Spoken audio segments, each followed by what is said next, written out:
Congress ED office घेराव को नहीं बर्षि बीजेपी कही दुर्नीति एवं कला टंकार बुड़ी कांग्रेस।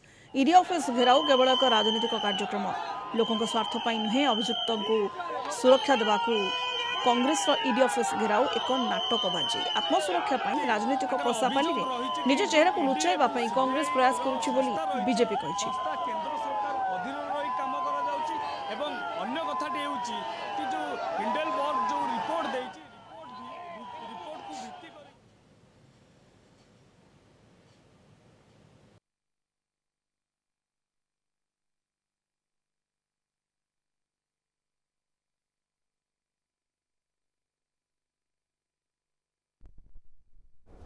प्रत्येक पॉलिटिकल पार्टी रो पॉलिटिकल फिलोसफी थाए, कमिटमेंट थाए, लोकों को स्वार्थ पाई लड़ाई करि थाए।